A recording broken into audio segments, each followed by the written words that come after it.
All right, I'm going to show you now how to make the clay pieces for your bracelet. So I have here a piece of clay, and this is a higher temperature clay than what we used for our bowls earlier.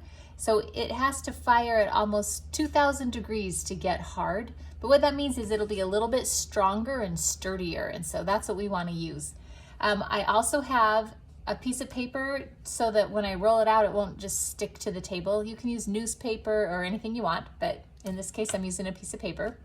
And then you need something to roll it flat.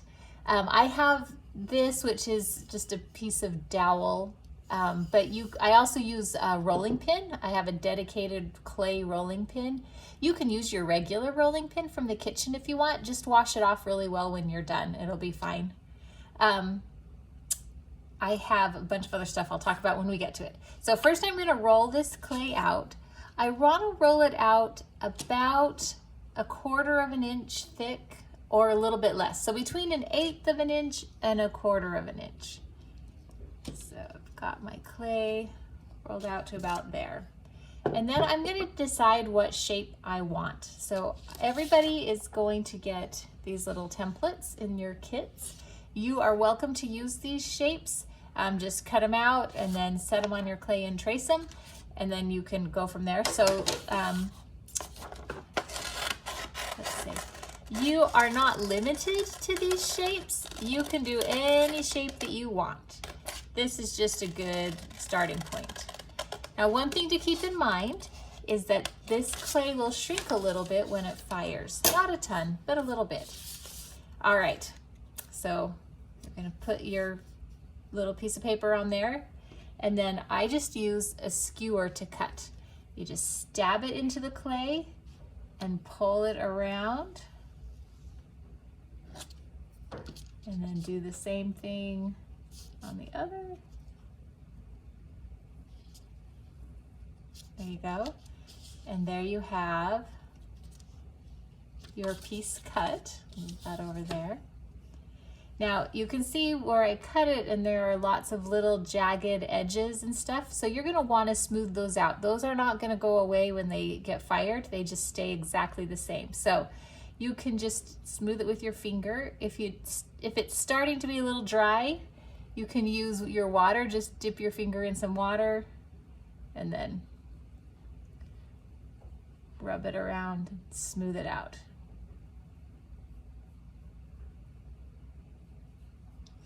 And then you can put it back down here. All right, and then the next step, so first it's your shape, next is you need to put the holes in it that you're gonna use to hold your string. So to do that, we just use a straw. This is a great size to make the hole, and it seems a little big right now, but remember, it does shrink. So you'll just put a hole on each side with your straw, just like that. There you go. And now you can add a design into your clay. So you can use all kinds of stuff. You can use a skewer. Let me show you the design I did with that.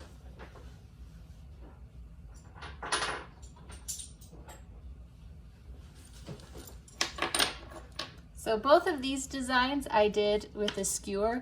I just laid them on their side and pressed in and made lines. You can use this design that I did. You can see it. I used a marker and I just pressed down lightly onto the clay like this and made a shape. Just a little harder. There we go. I just did a whole bunch of them in a row. You can use, if you have maybe a really cool button or something that has a neat design on it that you want to use, you can use that. You could just press that in there. Sometimes with the buttons, it helps if you put some cornstarch on it first so it doesn't stick, but it can also work if you just press it in. You are also welcome to write on it. The only thing with that is when the clay is really wet, it doesn't write very cleanly. So I want to show you on this. I wrote the word love on here. I don't know if you can see it very well. And you can see that there are some little bits and flecks of clay, because as you write in it, the clay will be kind of rough and flaky. So The trick is what I did on this side, which is to use a piece of paper between your skewer and your clay. So let me show you what I mean by that.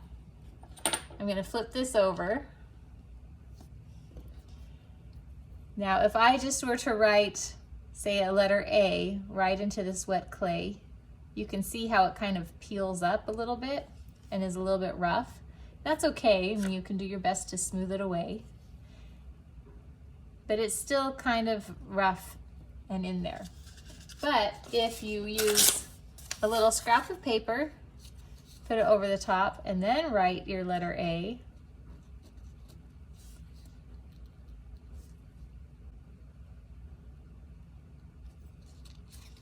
it comes through smoother.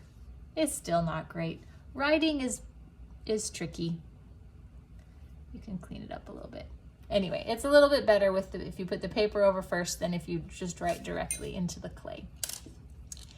All right, so first step was cut your shape. Second step was to put the 2 holes in it. Third step is to put in some kind of design to make it look cool.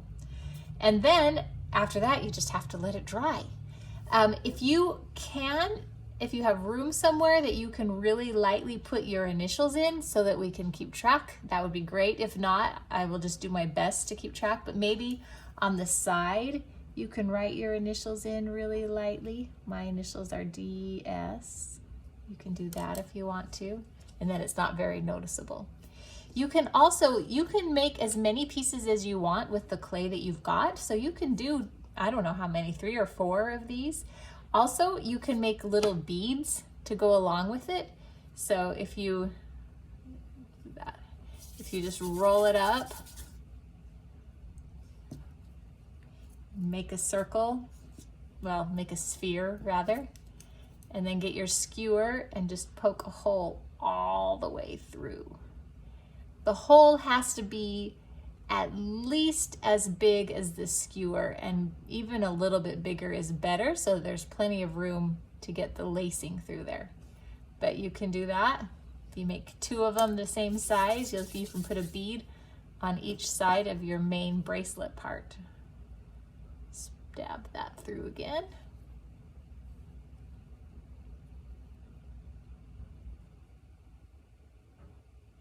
That one's not very nice and neat, but you get the idea.